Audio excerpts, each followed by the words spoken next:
So hopefully I can inspire you with some Rotterdam images and tell you about the story how I've been, since, for 60 years, I think, already working on the city and constantly progressing and making the city much better. So not only focusing on housing, but on a lot of other things as well. But for today, my main focus will be housing, but in the slipstream you hear a lot about the economy and other things.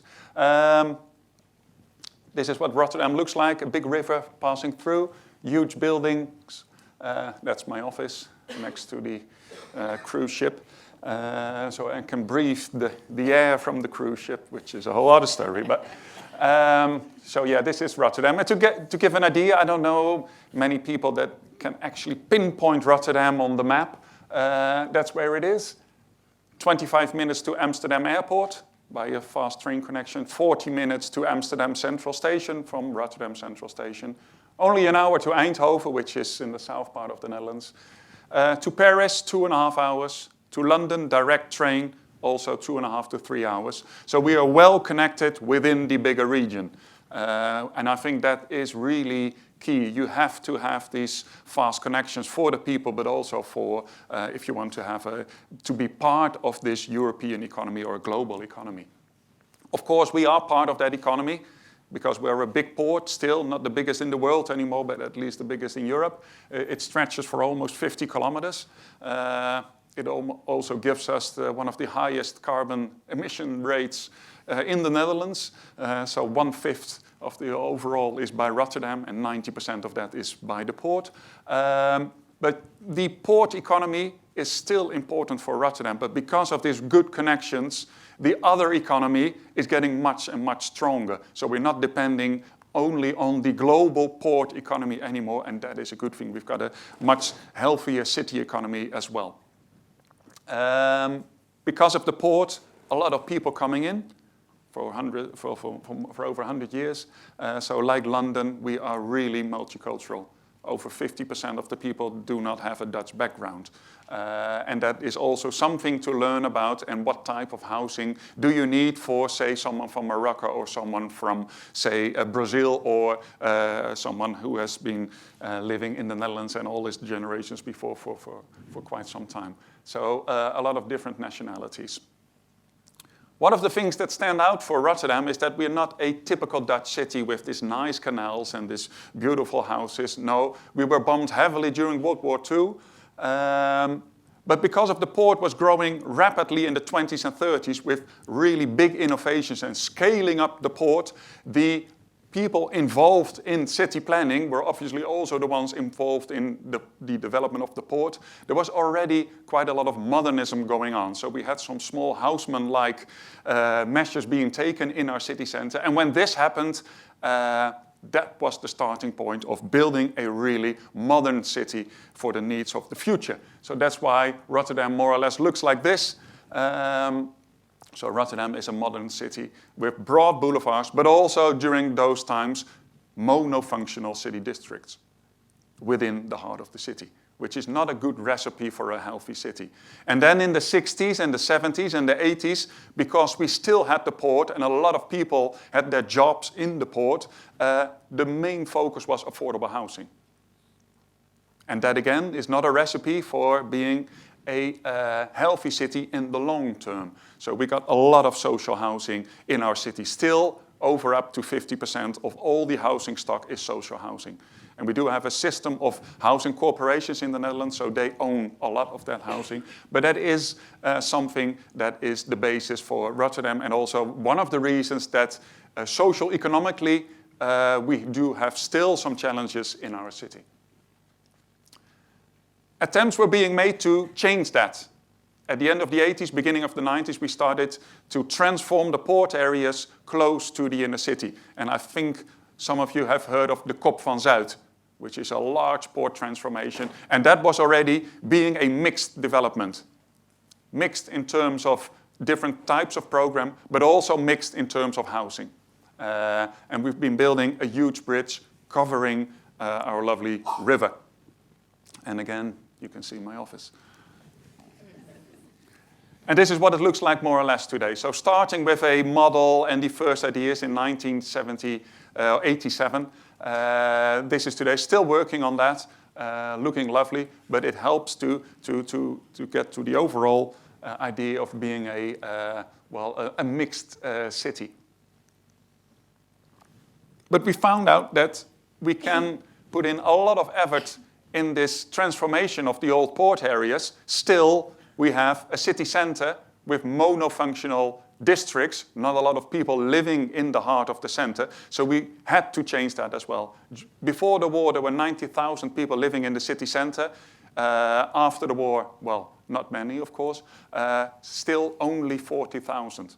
So our aim is to get that up to 60,000 in the coming years, but still not a lot of people live in the city center. But we introduced City Lounge, and that is really key to make a more attractive city center. And now we have expanded that to the whole of the city. So it should be about public space. It should be about enough space for pedestrians. It should be about the ground floor and having all these amenities and other functions in your city that make it into a lively and attractive city. And of course also putting in more green. At the same time, we invested a lot in parks and the landscape within our city, but together with the regional parties involved also in the landscape surrounding our city and the routes towards that landscape, because that is really important. It's not only housing, people want to live and not just be in a home. So we've got some lovely parks that were, well, really neglected for decades, and now they look lovely again. And another thing is, being a modern city, like here in Milton Keynes, for some reason, modernity was about cars. That was the future. Now we do know that, well, there will be electric and everything and shared and all these sort of things. So there will be part of the future, but not the main part of the future. So what we've said and started some 10 years ago, it should be about the people going from A to B. It shouldn't be about the cars. So this is our new central station. It used to be full of buses, trams and cars in front of the train station. Now it's for the people. And the trams are to the side, the buses to the other side, and there's still a small car lane going underneath, but now you've got a red carpet into your city, and now we see that all major companies all want to be at this spot because it's a fantastic spot, but at the same time, 40 minutes to downtown Amsterdam, and again, 2.5 hours to Paris. And we even have some companies from London coming to Rotterdam, so yeah. Keep on with the Brexit. No, it's not a good thing for Europe, so I hope that it, well, I'll stop there. So yeah, I already said, we have to put in more housing. And especially in the city, we have to make it more dense. But we do say for the city as a whole, we're gonna build only within the built environment of our city. Not on the outskirts in the open fields, no, only within the existing city. Because then you get more people that can use public transport, more people that can depend on your social amenities, all these sort of things, and it becomes more lively. And with more liveliness, also the economy comes. And so densification is really important. Well, this, you might know, this is our masterpiece, the Markt Hall, done by a Rotterdam-based architect, MVRDV. We've got a lot of architects in our city, which is a good thing because they also bring back a lot of ideas from all over the world back to our city, so we work closely together. It should be about that mix. This is another example of a good mixing program, but also a mixture of old and new, like mentioned before, keeping the character. So we want to keep the character of our city and add something new. So add a new layer every time to your city. So there's offices, there's on top there's housing, there's some restaurants, there's a museum in this building. Another thing that we do say is that we are known for architecture, so we think architecture is really important. We've got an independent architecture committee that looks at all the major projects, and I work closely together with that architectural committee. But architecture is really important. So high quality living, of course, as well, but also the design and the architecture. This one on the right, it's almost completed now. but was really, a lot of people wanted to be here because they saw the quality of this building and they wanted to be in this city. Another example, it's not all about high-rise, but a lot of high-rise is introduced in the city center. It's also in the surrounding neighborhoods, projects like these, and more towards the suburbs. It's about the quality of the public space, but also the quality of the housing. So there are some fine examples of quality in our city. Of course, innovation as well, like I mentioned, the port innovated a lot, and that is in our DNA, so we do a lot of innovation as well, because if you live in Rotterdam, why would you live in Rotterdam and not somewhere else? You have to also have a specific type of housing, we think. So we run a competition about how can families live in a more dense city. This was the winner, and we gave them a spot, and they can realize their dream. And we also made a brochure or a big book. It's on the internet, and all these ideas are exported into all the other projects. Another example of innovation, we bought these warehouses, and someone thought we can demolish it and build high-rise towers, and I said, no, we're going to integrate this with new buildings. So we kept the old warehouse and put something on top. Again, this is almost completed. The first people got their key to their apartment, but it looks really nice. So being a city center, but, well, not that attractive, being a city that was known for social economic problems, with all these measures, we are now quite attractive and therefore attracting a lot of people, visitors and people wanting to live here. So there's a new challenge, and I will tell you something about that challenge.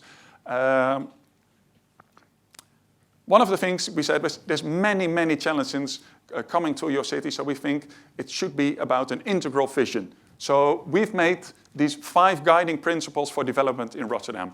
And we see the housing as the main engine to achieve that. So it should be about circularity, it should be about having a compact city, it should be about productivity, where do you work, how is the proper schooling, all these sorts of things. It should be about inclusion, can everyone have, if they want to, can have their, achieve their goals, and it should be about health and green. That is really important. So that's for the overall developments, and then we've sent that back to a guideline of 10 principles for every specific project.